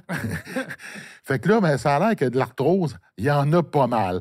Donc, j'ai pas de misère à croire que, comme tu le dis le matin, ça te prend un petit peu de temps avec sa part pour que ça soit correct, parce que c'est ça, le sport. Ouais. On stresse notre corps, puis éventuellement, ben, tu payes le prix, mais on a tellement de plaisir à faire ça. Ouais. Non, définitivement, je regrette rien de ce que j'ai fait, tu sais, puis ça a vraiment valu la peine. Là. Puis j'essaie de continuer à skater encore aujourd'hui aussi. Là. C'est pas ma priorité comme c'était avant, mais j'ai encore bien du fun à skater. Mais là, t'habites au Québec. Ouais, là. Parce que c'était ton party de fête cette année, on m'avait invité, je travaillais. OK, ouais. Je pouvais pas être là. Mais là, t'es ici comme en permanence. Ouais, ça fait 2 ans et demi. Mais tu sais, je me suis blessé. J'ai eu une opération en hanche. J'étais plus capable de skater. J'ai eu comme une séparation, un peu de problèmes personnels. Puis là, mon père était là, comme il dit, reviens au Québec, là, comme, tu sais, t'as pas besoin d'être là-bas. Ça faisait 20 ans que j'étais là-bas, fait que je pensais même pas revenir au Québec. Tu sais, dans ma tête. Tes moi, enfants, ils étaient-tu cool? Ben, j'ai juste un fils, là, Léo. Mais là, je suis revenu au Québec, puis là, j'ai rencontré une fille, Kim, puis elle a 2 enfants aussi. Fait que là, on a 3 à 2, tu sais. Fait que pas mal occupé avec ça, tu sais, une grosse famille. Puis j'essaie de m'entraîner. Je travaille avec Jackalope Fest, tu sais, c'est moi qui run leur Il était en compétition de Virginie. vert. Oui, en quand même on était temps là. qu'on était là. Ah ouais? Étais-tu là? Ouais. Arrête, Ah oui, non, quoi, t'étais Vous là. étiez là? Ben ouais, Oui. on a tourné Road Trip Barbecue. À Jackalope. Ben, on était à Virginia Beach pendant Non, la non, semaine. on Le était stage était là, Ouais, ça se c'est- passait le même Juste à week-end. côté de notre C'est- hôtel, mais on n'avait pas le temps. On était. Ah, nous autres, shoot. on tourne. Non, sans la arrêt. compétition de vert, c'est ça. Je me suis comme un peu associé. Ben, Micah puis David m'ont engagé pour comme un peu runner l'événement de vert. là. C'est un nouvel événement. Eux, ils ont acheté une rampe complète, là, un G-Ramp que tu appelles. C'est une rampe portable qui monte sur des palettes, ils peuvent monter ça n'importe où sur la plage.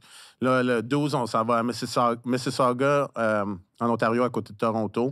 Puis au mois de septembre, à Montréal, dans le Vieux-Port. Ça, moi, j'ai prêché pour notre paroisse, le Québec. Encore une fois, tu sais, tantôt, on parlait de Pierre-Luc, qui n'est pas connu. Le Jackalope, c'est comme les nouveaux X-Games. C'est comme un festival Ouais, de c'est sport un gros extrême. festival. Ouais. Les Québécois qui font c'est- ça. C'est Ouais, les ouais. Québécois. Ouais. Yeah, puis ça a commencé petit, là, ici. Là, ils faisaient... je pense que ça a commencé à l'île Sainte-Hélène ou au Stade olympique, je suis pas trop sûr. Je suis pas sûr, honnêtement. Mais, Moi, j'étais pas ici. Tu sais, Ouais. Ils m'ont engagé pour faire des démos quand je skatais encore. Puis là, comme j'ai un peu comme développé une relation avec Micah, puis je suis allé dîner avec lui. Puis là, il me demandait tout le temps des conseils. Puis là, j'étais là, OK, Micah, là, je suis allé dîner avec toi assez souvent. Là, il faut que tu m'engages. Tu vas avoir d'autres conseils.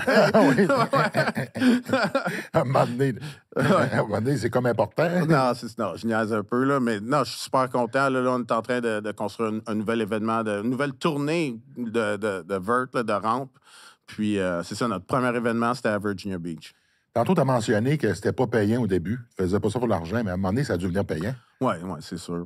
Ouais, non, T'as-tu fait bien de l'argent? Ben, écoute, je dirais pas que j'ai, disons, comparativement aux joueurs de baseball, non. joueurs de hockey? Ouais, écoute, le plus que j'ai fait, une année, j'ai fait à peu près 1 million. C'est comme ça, c'est le plus que j'ai fait en 1 an.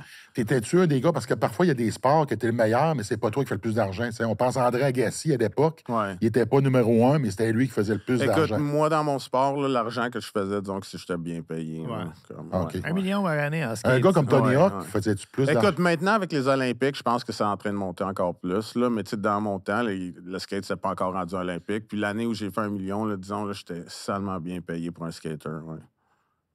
Il t'en reste-tu de toutes ces Ouais, années-là? ouais. Oui. Fait que t'as été assez brillant pour... Ouais, écoute, mon père m'a aidé beaucoup Son avec père, ça aussi. Mon on père, l'appelait pas coach pour rien. mon père est super bon, tu sais, avec les investissements, la bourse. Moi, je ridais pour Monster. Monster, c'est une toute petite compagnie dans le temps, puis je savais que ça allait grossir. Moi et mon père, on a investi là-dedans, on a acheté des stocks, tu sais, c'est comme... On a fait pas mal de bons moves ensemble, là, puis... Ah ben, c'est le fun. ça, ouais. Il est resté proche de toi, Ouais. malgré que tu sois là-bas. Ouais. Au niveau des blessures, C'est ça qui a mis fin à ta carrière? Ouais, pas mal. Ouais, non, tu sais, il y avait... Tu sais, qu'est-ce qui vient difficile aussi, c'est que, tu sais, quand t'es 10 ans à gagner des compétitions, puis là, faut que tu te blesses, là, ça devient plus difficile, puis là, faut que tu continues à rester motivé pour gagner, puis reprouver qu'est-ce que t'as déjà fait 10 fois, tu sais. Puis t'es là comme, tabarnak, faut encore que je regagne la X-Games cette année, puis je l'ai gagné l'an passé, puis l'autre année, puis l'autre année. Puis là, t'es comme, oh my God, là, ça vient un peu comme... Ça peut venir un peu lourd mentalement, surtout quand il y a des blessures qui se passent en même temps. Au niveau de tes commanditaires, je sais pas pour toi, là, mais tu te mets-tu plus de pression? Parce que pour eux autres, quand tu gagnes, ce qu'ils voient, c'est qu'il faut que tu sois numéro 1. Quand tu gagnes pas, c'est comme... Hey, je veux dire, là, une année, là, j'avais gagné comme, je sais pas, 3 ans de fil. Puis là, l'année d'après, j'ai fini deuxième. Bucky a gagné plus que moi. Puis là, je suis arrivé pour renégocier mon contrat. Puis là, il était là, ouais, mais t'as eu une année difficile. Deuxième. Puis là, je suis là, hey, gang de sale. Je suis là comme, j'ai fini deuxième, pas dernier, là, deuxième. Comme, il faut bien qu'il y ait une compétition, là. Si c'était tout le temps la même personne qui gagnait, là, ça serait plate, là, tu sais. C'est comme, là, t'essaies de me remettre ça d'en face, que j'ai fini deuxième, comme... Mais, tu sais, c'est... C'est poche parce que c'est de la business, hein? Ouais. Non, c'est ça. Mais c'est la game, tu sais. Eux, ils veulent t'avoir au meilleur prix qu'ils peuvent t'avoir, puis toi... Mais, tu sais, c'est pas aussi facile que le monde pense, tu sais, mais... C'est pas parce que t'es bon qu'ils vont tout te donner gratuit. Exactement, c'est ça. Puis au niveau de la pression d'inventer des nouveaux tricks, parce que j'ai l'impression que c'est ça aussi là, dans votre sport. Là. Ouais, mais tu sais, moi, ma vision du skate, là, c'était le skate, il faut être vraiment créatif.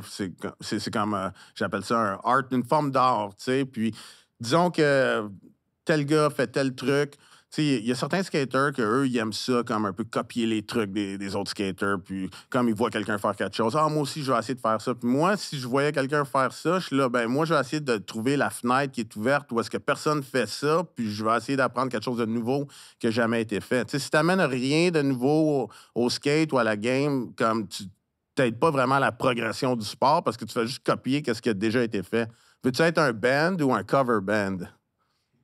Ah, c'est bon, ça. J'aime ça. Puis tantôt, revenir, on parle de pression.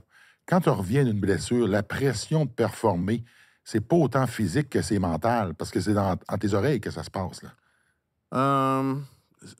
Excuse-moi, demande-moi ce que je veux dire, mettons, moi, là, je reviens d'une blessure, tu l'as mentionné tantôt, il faut que tu reviennes au top. Ouais. Les gens, là, ils s'attendent à ça, tes commanditaires s'attendent. Le monde aime c'est le comeback. Puis toi, en plus, cette pression-là de revenir, les doutes que tu as à dealer avec, parce que tu ne sais pas si tu vas récupérer à 100 ça va être comment? Tu vis ça comment? Y a-tu des moments difficiles? Faire des comebacks quand tu es jeune, je n'ai pas trouvé ça si difficile que ça. Je savais que j'avais aucun doute dans ma tête d'être capable de faire un comeback. Mais tu sais, quand j'avais 38 ans, là, puis j'ai une blessure à la hanche, puis là, j'approchais à la quarantaine, puis là, il est rendu que tu fais de la compétition avec des kids de comme 14 ans qui font des 900, là, t'es là comme... All right, il est peut-être temps que je me mette à d'autres choses, tu sais, c'est comme... Ben, c'est le doute qui s'installe, c'est ça. Oui, c'est pas juste le doute, c'est aussi, tu sais, que tu vois, ça vient plus difficile de gagner, tu sais, tu viens un peu peut-être brûlé puis stressé d'avoir fait ça tellement d'années, puis la pression vient un peu comme... Es-tu capable de te remettre dedans, de dire, OK, là, pendant 6 mois, this is it, là, gym, je skatevert à tous les jours, je fais un dernier X-Game, sûrement, ouais. Ouais, tu sais, écoute, si là, j'avais une rampe à skater à chaque jour, ou au moins...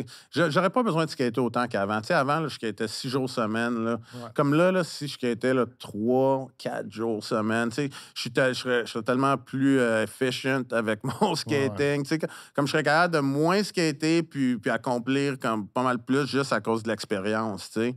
Mais la vraie question, c'est, serais-tu capable de redevenir le meilleur? Ah, bah aujourd'hui, pas vraiment. Là, écoute, si je compare... Comme l'autre jour, on regardait, il y avait une des runs que j'ai fait, je pense, en 2012, quelque chose de même. Puis là, la run de Tom Sharp, là, comme j'étais là, ma run est quand même assez solide comparativement à la sienne, mais comme refaire la run que j'ai fait en 2012 aujourd'hui, ça serait quand même assez difficile. Là. Parce que moi, ça a été ça un peu le réveil. C'est qu'à un moment donné, la dernière blessure, je me suis déchiré le tendon rotulien. Pendant 2 ans, j'ai travaillé pour revenir. Ouais. Puis avant de revenir, puis de me rebattre contre les meilleurs au monde, je vais essayer de redevenir le meilleur dans mon pays. Puis, même si j'étais proche, si je suis pas capable de gagner chez nous, je ne battrai pas les meilleurs. Ouais. Puis moi, ben, quand tu as été le meilleur, tu n'as pas envie de faire partie du C'est ça. du train là, puis être dans d'un passager. C'est là qu'il a abandonné puis il s'est mis à travailler avec moi. Moi aussi, dans ma tête, c'était comme... Ce qui a été un niveau que je considérais un peu comme average dans ma tête, tu sais, j'étais pas super intéressé. Tu sais, quand t'as été à ce niveau-là pendant des années, puis là, t'es là comme, ouais, je peux skater puis finir 10e, puis je suis là comme, ça m'intéresse pas, tu sais. Ben, à boxe, là, tu sers un peu comme de faire valoir pour aider les autres à se faire un nom. Ouais. Mais si t'as pas envie de finir ta carrière de même. Non, En tout cas, c'est moi, ça. ça me tentait pas, là. Ouais, exactement. Quand je vais être au Canal Vox, c'est là que j'ai arrêté de faire de la TV, tout le monde. Je me connais. Hey, ça vous tente-tu de prendre un petit verre? Let's Ben go, ouais. man. Let's Écoute, go. c'est quoi que t'aimes? J'ai du rhum, de l'amaretto? Whisky. Ouais, mais je vais vous offrir de quoi que... OK. Bob! J'ai pas de Tes whisky. choix, J'ai c'est pas de rhum, whisky. amaretto, il y a Non, peut-être de la vodka. Fait que là, je vais y aller de même. Non, mais je sais pas ce que amaretto, je veux. Tu me amaretto. demandais qu'est-ce que j'avais. Ça va être de l'amaretto. Attends. Là, tu changeras ta formulation de... OK, là, c'est beau, là, je commence. C'est beau. J'ai 2 choix. À vrai dire, j'ai 3 choix. J'ai rien qu'amaretto.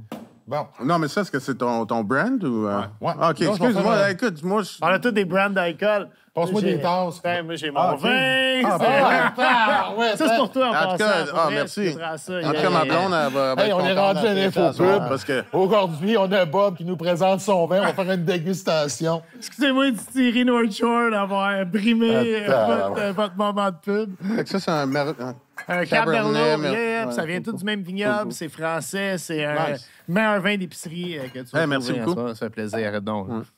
Hey, Bob, il faudrait que tu commandites mon show. Ça continue de même. Là, on va vous faire un Bob dans Amy. OK. OK? Ça, c'est Amy. C'est un amaretto. Fait que on va commencer par verser Amy. Ah. Bob, t'as pas l'air à l'aise. Oui, Après ça, ben, t'as compris que Bob dans Amy, ben, c'est parce qu'ensuite, je mets Bob dedans. On a catché ce bout-là. OK? Il va-tu avoir des glaçons là-dedans? Ça, c'est là? quoi, le deuxième? Ça, c'est du rhum. Ça, c'est du rhum? C'est tout fait au Québec. C'est tout des produits québécois. OK. En fait, Hugo, il vient de la Côte-Nord. Puis c'est une distillerie de la Côte-Nord. Moi, j'y connais parce que je les ai rencontrés au Festigrill il y a une couple d'années. Puis il y a des super beaux produits, là, pas vrai. Ouais, puis il nous commandite aussi dans le road trip barbecue. Ouais. Fait qu'il y a un petit peu de nous autres là-dedans. C'est un produit de la Côte-Nord. Là, on a un peu comme le feeling d'être des rockstars. Tu comprends-tu? Il est quoi? Il est 11 h le matin. Un petit rhum. Ouais. Tiens, Bob, une tasse spéciale pour toi. Smoké tiède, pas de... ça part la journée, Nasty, ça. Ouais. C'est- Yes, sir. Yes, sir. Hey, Here cheers. we go. Oh, cheers, merci. Merci pour ça, Hugo. C'est une belle surprise, pas vrai. Man, ça fait vraiment depuis les années 2000 je t'ai pas vu. Là. C'est fou, Non, c'est pas vrai. sûr. là. J'aimerais ça voir ton père avec. Si tu veux, il est à Tremblant. Si vous faites quelque chose dans le coin, Tout ça? il est encore au... C'est pas mauvais, les deux ensemble, pas vrai. Ça donne un kick à notre journée. Ça non? peut être votre nouveau Pas mauvais. slogan. Non, c'est bon. Thierry Sucré un petit Côte-Nord, ça peu, donne un mais c'est kick bon, ouais. à votre Je journée. pense un peu le côté Ouais, sucré ouais. avec le rhum, Ouais, cool. puis pas trop. Fait que je trouve que ça fait un beau petit cocktail. Oh! Petit shooter. Les tanins. Wow.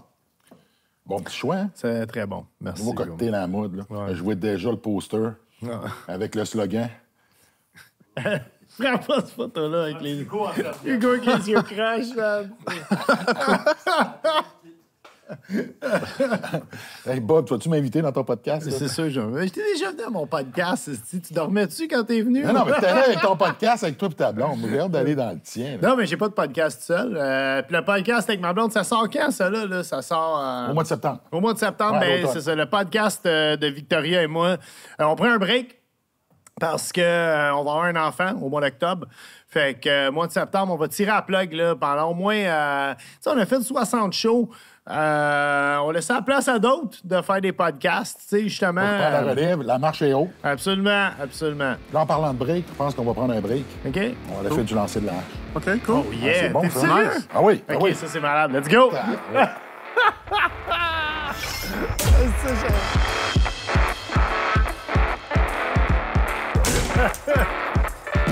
Bon, ben, venez-vous-en, boys. Malade. En fait, ça fait longtemps que je vais essayer ça. Ben, crème Bob, je réalise un autre de tes rêves. Ah, hey. Le premier, c'était de travailler avec moi. Le deuxième, c'est de lancer de la hache. Ah, ça pèse pas tant que ça. Fait que comment, OK. comment tu lances ça? Les mains au-dessus de la tête. Ouais. Peut-être faire un pas, Bob. Hein? Fais- Comme ça? Ouais, c'est ça. Ah ouais? Ouais. OK. Il y a personne en arrière de moi? Tu peux peut-être Ouais. tasser un peu. Va plus là, Hugo. Fait que montant sur le côté quand t'es en arrière. Non, Bob. Les deux mains Attention à au-dessus. toi, le caméraman. Les deux mains au-dessus de la tête, Bob. Les deux. C'est ça. Oh! Quand même Tiens. solide. Un coup de pratique.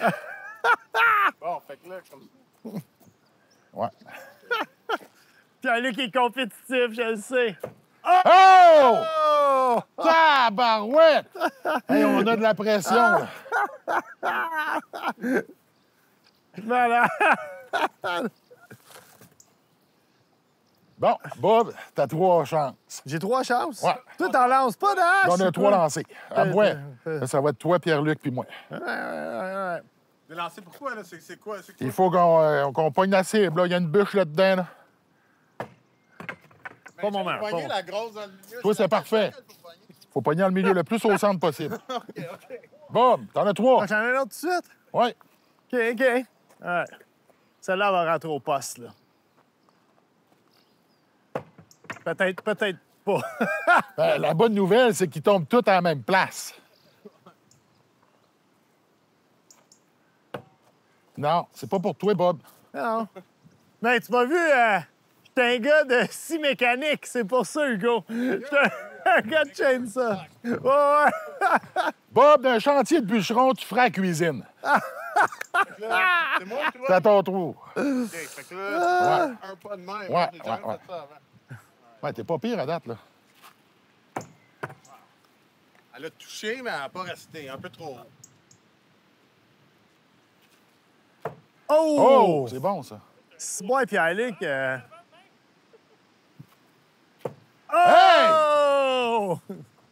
Malade. En sandales, en plus. C'est le fun d'être chez Hugo, man. Ah, On fait pas ben des ouais. affaires de même. C'est... Hey, là, il y a de la vraie compétition, là. Après ça, peux-tu tout faire un toast à ta moto? Attends que je vais mettre mes souliers, là. Écoute, je pense là, que là, ça va. Tu viens de te trouver une nouvelle carrière, Pierre-Luc. Et c'est bon. Et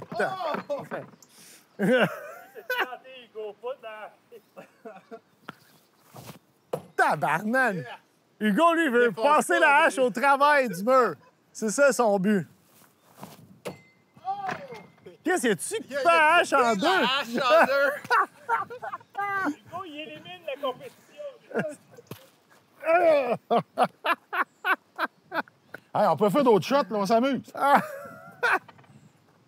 J'ai-tu arraché un bout de la hache? Sacrement. Hey, c'est le fun, pareil. Hein? OK, un dernier chaque. Un dernier chaque, Un dernier ouais. chaque pour... Un dernier, on a pour quelqu'un de régler ça une hache. fois pour tout. Juste pour mon orgueil Ah ouais, personnel. là. Finis ça sur une bonne note.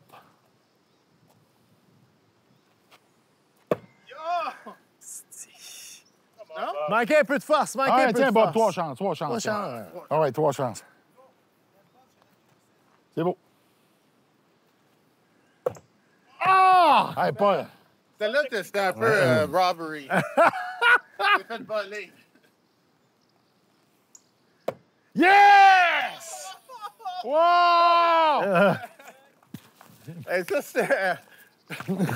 Ah, tabarouette! Ah, c'est trip. Hey, Bob, c'est bon. La shot gagnante, Il là. y a shot. Regarde, sais-tu quoi? Il a gagné. On va y laisser. Laisse-le là. On va prendre une photo. Ah non, c'est un compétiteur. Il laissera Ah pas ça ouais, de même. c'est Il laissera sûr. pas ça de même. C'est ça, il veut fendre ma hache. Hey. Non, la laisse là. OK, go. Ah, mais Là, il faut battre Bob. ça va être assez dur à battre. ça. Ouais.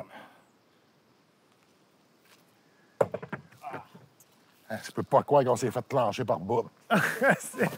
Et tabarnak! Ah, ça, c'était le fun, man. Hey, ça fait du bien. Hey, on passe pas 20 ans sans se revoir. Pour vrai, là, ça, Attends un peu, c'est pas fini, là. On retourne en dedans. On retourne en dedans. On entend souvent l'adage « un esprit sain dans un corps sain ». Et ça commence par quoi? Par une saine alimentation et aussi une bonne supplémentation. Avec Hugo Nutrition, on retrouve tous les suppléments nécessaires pour prendre du poids, perdre du poids ou rester en santé. Et ça, c'est très important. On a même des carrés protéinés, sans gluten, 100% naturels, avec 5 différentes saveurs qui vous permet d'avoir une collation santé sur le pouce qu'on peut traîner avec soi. On le garde soit dans notre sac, soit dans notre voiture, dans notre sac de sport. Donc, quelque chose de pratique, de nourrissant qui va nous soutenir. Donc, on a vraiment une gamme complète pour faire en sorte d'atteindre vos objectifs personnels qui sont reliés à votre santé. On peut sortir un gars de la Côte-Nord, mais on ne peut pas sortir la Côte-Nord d'un gars. Avec la distillerie Québec North Shore, c'est un retour aux racines du Nord, avec 3 produits.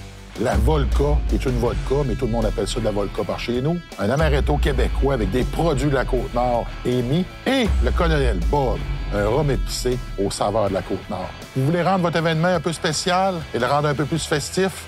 Avec les produits de la Québec North Shore, on ne peut pas se tromper. Santé.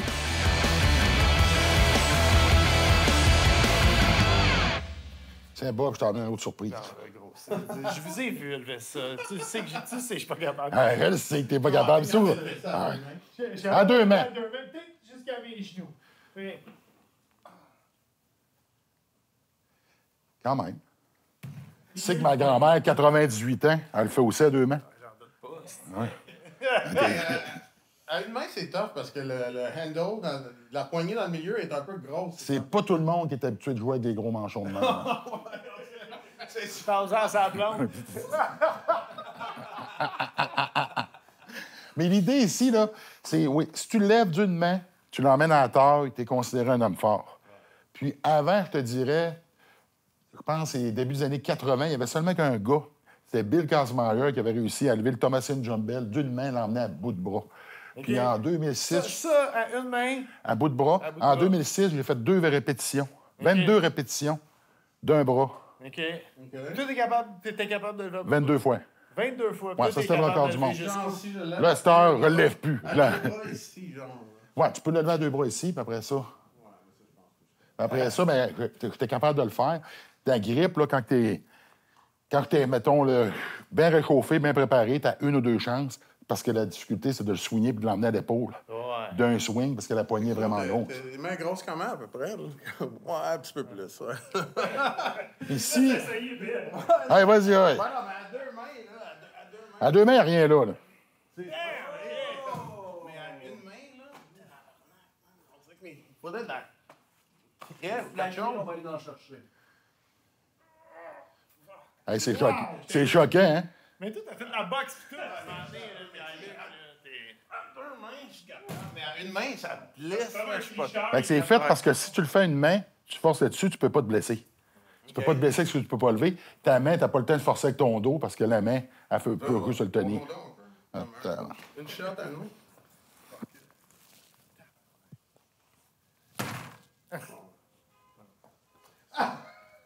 OK, ben, le système d'alarme est parti. Elle a vu le système d'alarme est parti. Ah, c'est le mien. Le système d'alarme est parti. Il est complètement. Ça n'a pas d'allure. Ben non, mais je vais essayer de le lever comme... Allez, on retourne s'asseoir. On retourne ça. L'appréhension.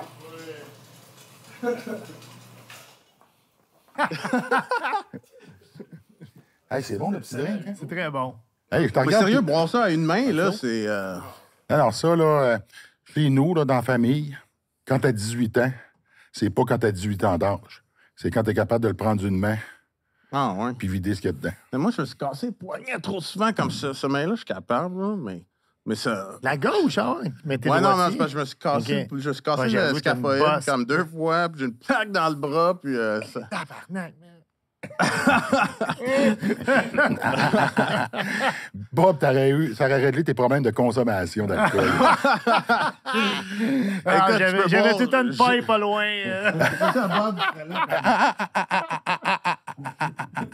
On l'aurait sorti. C'est pour ça que Bob t'arrive avec sa bouteille. Hein? Écoute, Non, Pierre-Luc, c'est tu te ça, regardais dehors, là, puis t'as pas perdu l'instinct du compétiteur. Ah, c'est fou. Même là, avec l'haltère. Hein? Non, c'est malade. là. Puis ça, ben, c'est quoi ce regard-là? Parce que c'est la même affaire, puis ça se perd pas. Moi, je sais pas pour toi, là, mais moi, ça a été dur, arrêter de penser à juste pousser pour tout le temps être le meilleur. Ouais. Je le fais différemment, mais physiquement, parce que c'est un sport physique que tu faisais. Là. Pour moi, là, j'étais toujours, mettons, à 8 semaines pendant plusieurs années d'être prêt pour faire une compétition. Parce que pour moi, c'était la norme. Ouais. Fait que quand j'allais dans le gym, si je n'étais pas capable de faire ça, ça valait pas la peine d'y aller. Ça a été le bout le plus difficile pour moi de lâcher prise là-dessus. Non, je suis d'accord avec toi. Tu sais, ma blonde dit tout le temps que je transfère mes addictions, mais comme je ne vais pas vraiment embarquer là-dedans en ce moment. Mais en tout cas. Ben, c'est un peu ça. Ouais, Si j'avais non, consommé, j'aurais été un Non, méchant c'est- junkie. Là. Non, c'est ça. Parce que je me suis garoché dans le sport. Puis quand je me garoche dans le coin, ben, tu le fais. Tu deviens pas champion du monde parce que tu fais les choses à C'est moitié. vrai. Tu sais, moi, j'ai jamais percé dans un sport professionnel, mais tu sais, en cuisine, c'est très compétitif, la cuisine. Tu sais, d'un chef à l'autre, des restaurants. Tu sais, tout le monde est chum à la fin de la veillée au bar, mais pendant le shift, tout le monde critique le restaurant d'à côté. Ça, c'est malade. Puis tu sais, même tu sais, me garder en forme quand j'ai arrêté de faire du skate. Puis, je dis, ça fait peut-être quoi? Ça fait peut-être 15, 16 ans là, que je fais du jogging, tu sais, comme 5-6 fois par semaine. Je fais de la marathon. Puis, tu sais, en vieillissant, même encore plus, tu sais, je check souvent, surtout que les médias sociaux, tu sais, je vois du monde qui ont 10, 15 ans de moins que moi, ils mettent leur temps, tu sais, sur Internet, puis je suis comme, je vais en courir, Vic, tu sais, puis là, je pars pendant une petite demi-heure, 45 minutes, puis j'essaie de battre le score de quelqu'un que je connais même pas. Je pense qu'on a tout ce petit côté compétitif en nous autres, là. Tu sais, depuis que je suis revenu au Québec, tu sais, j'avais complètement oublié la pensée de pouvoir skater après m'être blessé à la hanche. Je pensais que c'était fini, tu sais. Puis là, j'ai passé un an, je suis allé au gym, travailler sur ma santé, tu sais, comme ma hanche, toutes mes blessures. Puis après un an, honnêtement, j'ai commencé à avoir des rêves où est-ce que j'étais là, comme... Je me réveillais le matin, puis j'étais là, j'ai eu un rêve où est-ce que j'ai skaté, là, toute la nuit. Puis là, j'étais là, peut-être que ça veut dire quelque chose. Puis là, je me suis mis comme à recommencer à skater un peu tranquillement. Puis là, tout à coup, je me remets à skater, puis ça, tu sais, comme... Là, je prends pas ça comme aussi sérieusement qu'avant, où est-ce que j'essaie de gagner une compétition, mais tu sais, pour le plaisir, je fais encore du skate quand même à un bon niveau. T'as vu, là, ça aussi, on s'en ressemble parce que moi, je continue à m'entraîner, plus avec les mêmes ambitions, mais parce que j'aime ça. Ouais. T'es un garçon maintenant. Ouais. Si ton gars te dit un jour, Père, je veux faire du skate, tu vas être le premier à être là pour l'encourager et le supporter? Ouais, mais là, en ce moment, il aime le basket puis le snowboard. Fait que c'est dans ça que je l'encourage. Tu sais, ce matin, j'ai droppé un camp de basketball, un camp d'été de basketball. Il est là. Puis, tu sais, comme... Moi, mon père, c'est du skate que moi, je voulais faire. Il m'a supporté dans ce que je voulais faire. Tu sais, c'est pas lui qui a décidé qu'est-ce que je voulais faire. Fait que, tu sais, la même chose avec mon fils. Moi, j'étais un skater, c'est ça que je voulais faire. Mais si lui, il veut faire du basket, ben je vais le supporter dans le basket. Mais, tu sais, j'essaierai pas de pousser le skate, tu sais, envers lui comme down his throat. Ouais. Puis, il te ressemble-tu? Je pense que ouais. il te ressemble, Ouais. Non, je parle pas Ouais. physiquement, je Non, parle... c'est pas le facteur, ouais, non, c'est... OK, non, mon fils me ressemble, c'est sûr. Ouais. La pomme tombe pas loin du pommier, Non. hein? Généralement, on transmet ça un peu dans Ouais. nos gènes. Ben, check tout ton gars, il pareil. Moi, C'est mini-mi, il me là. fait penser à tout. Moi aussi, mon gars. C'est vrai. Ouais, tu sais. Puis là, justement, mon fils, il a commencé, ça fait 2-3 semaines qu'il travaille chez Normandin dans la cuisine. Puis c'est Méchant malade. d'adon, drôle d'adon. Ah, c'est fou. Puis pour vrai, tu sais, j'étais allé déjeuner, je le voyais travailler dans la cuisine, rire avec les coéquipiers, puis tout. Puis je suis dit que c'est hot. Ouais, ça, Tu c'est- te reconnaissais. Ah, c'est malade, ouais. Il voulait pas y aller le premier jour, tu sais. Mais finalement, il aime ça. Puis, ouais. Avez-vous l'impression que les jeunes de maintenant sont différents des jeunes de notre époque?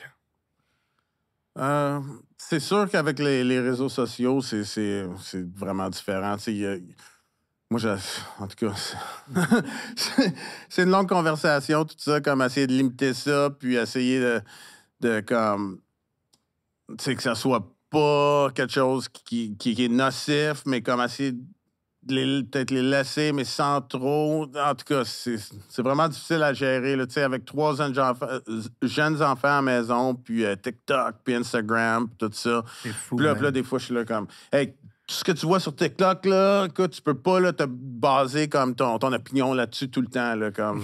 C'est ça le danger. Puis les réseaux sociaux, mais on le sait, nous autres, là, on utilise ces outils-là. Ouais. Tu sais, on est dans un moment de notre vie où notre carrière fait en sorte que les réseaux sociaux jouent un rôle important. Donc, c'est difficile d'arriver et de dire à nos enfants de ne pas y aller, de ne pas les utiliser. À quelque part, il y a du bon dans ça aussi. Là. Ouais.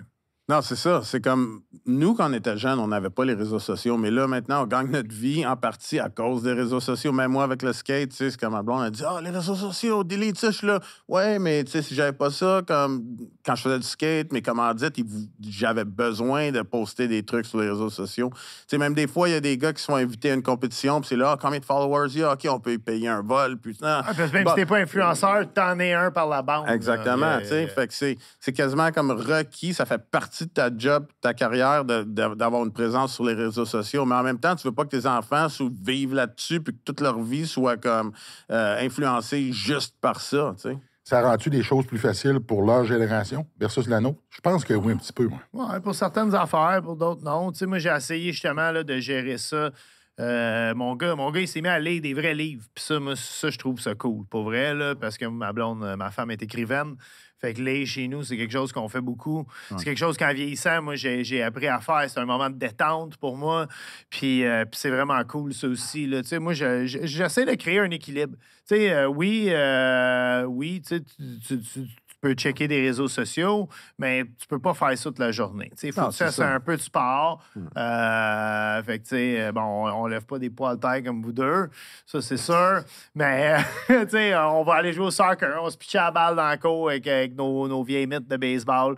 Puis, tu fais ça, tu fais un peu de lecture, tu viens faire des courses avec nous autres à Trois-Rivières, puis après ça, je te calisse patience le reste de la journée. Comment tu y emmènes ça? Parce que toi et ta femme, les réseaux sociaux... Vous gagnez une partie de votre vie avec ça? Nous autres aussi, on apprend à gérer. Tu sais, moi, chez nous, le repas, c'est un moment important. Je veux dire, on mange bien chez nous. Je cuisine à tous les jours, que ce soit pour créer des recettes pour le site web ou juste... Pour se nourrir. Ouais, se nourrir, tu sais. Mais moi, j'insiste que les trois, on soupe à la table. Puis même, des fois, c'est ma femme qui chigne et comme, non, moi, je vais écouter la TV. Puis là, mon fils, comme, ouais, comment, laisse Vic écouter la TV, tu sais. Comme, parce que lui, il va pouvoir aller faire d'autres choses. Il va aller dans sa chambre, manger, puis avoir la crise de paix. Mais moi, j'aime ça quand on soupe les trois à table.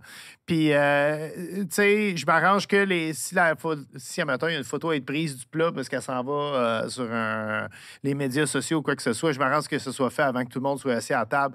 Comme ça, on est assis, il n'y a pas de téléphone, on jase, on mange, puis après ça, on peut faire ce qu'on veut. C'est pas un peu des vieilles valeurs? Absolument. Ouais, mais c'est de créer un équilibre. Ouais, c'est ça. C'est ça. C'est qu'est-ce qui est bon avec les réseaux sociaux puis YouTube aussi, là, c'est comme, nous, dans le temps, disons que moi, je voulais apprendre un truc en skate que j'avais vu dans une vidéo, OK? Mon père a acheté un VHS qui avait le slow motion, frame by frame sur le VHS, puis là, je jouais, puis là, j'étais là avec la manette, une image par image, toc, toc. Là, maintenant, tu sais, t'as genre Mitchy Brusco qui a Skate IQ, qui est là, tu vas apprendre un kickflip. Là, tu regardes sur YouTube comment apprendre un kickflip. Puis là, c'est comme, OK, c'est comme ça que tu apprends un kickflip. Fait que la courbe d'apprentissage est tellement plus rapide pour certaines choses à cause des réseaux sociaux, YouTube, tout ça, parce que nous, on n'avait vraiment pas ça, tu sais, comme, il y avait personne pour nous montrer qu'est-ce qui avait déjà été fait, disons, dans tel sport ou dans le skate. Parce que là, maintenant, les jeunes, comme ils commencent le sport, là, puis là, c'est comme, ils peuvent savoir comment apprendre le truc le plus difficile le jour qu'ils commencent, tu sais. Mais en même temps, il y a peut-être une chance, la carrière que tu as eue, la carrière que j'ai eue, ce qu'on fait, on l'a tellement travaillé que tu deviens un peu des pionniers dans ta discipline. Ouais. Les jeunes, ça pousse vite, ils apprennent vite, mais tu sors vite aussi, là. Ouais. C'est difficile de rester, je pense, au top longtemps maintenant. C'est plus difficile que ça l'était peut-être à une autre époque. Oui, c'est sûr. Ouais. Parce que les jeunes, ils poussent, ils ont tous les outils que nous autres, on n'a pas eu. Puis ils partent en arrière, mais t'as d'autres jeunes qui recommencent, les autres, puis tout le monde, c'est ça l'évolution. Le cycle, il se recycle beaucoup plus rapidement que dans notre temps. Tu sais. Ça se peut. En tout cas. À débattre. Vous avez réussi, vous autres, dans vos vies. Êtes-vous contents quand on regarde ça? Là, c'est quoi vos rêves? Je sais pas c'est quoi exactement le... Je sais pas comment définir la réussite. Je suis très philosophique, hein, Gab, en disant ça.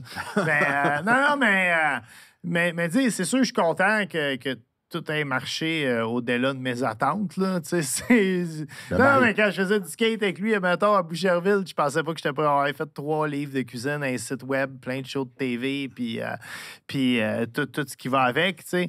Mais tu sais, pour moi, la vraie réussite, c'est sûr qu'avec tout ça, il y a un léger succès monétaire qui vient avec. Puis ça.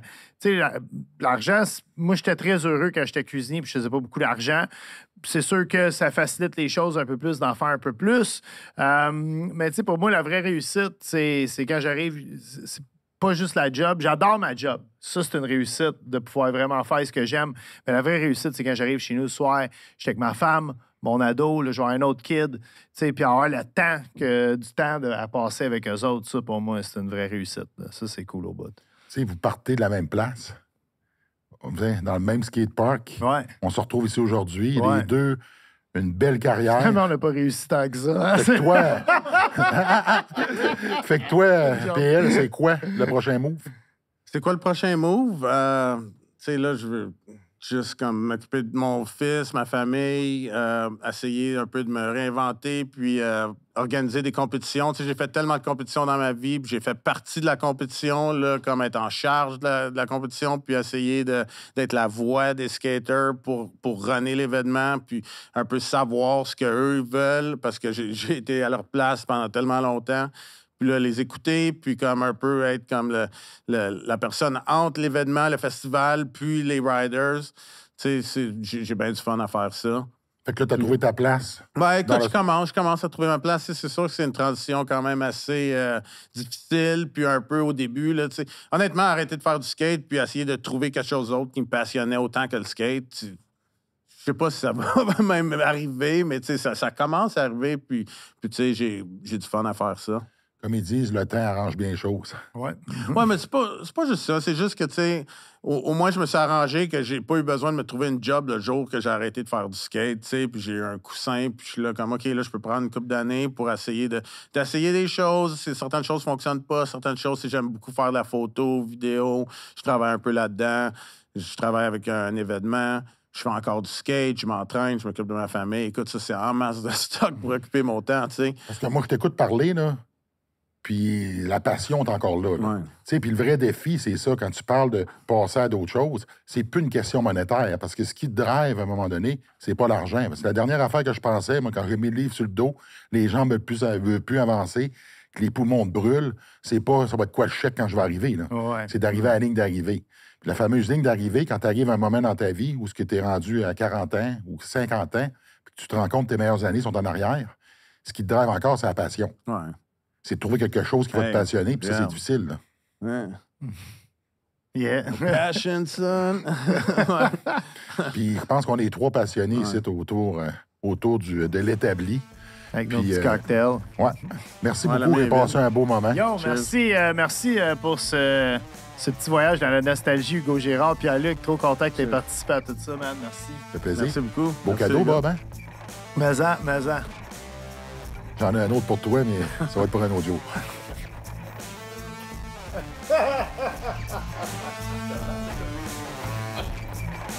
Merci, boy. Yo, c'est super bon. C'était très bon.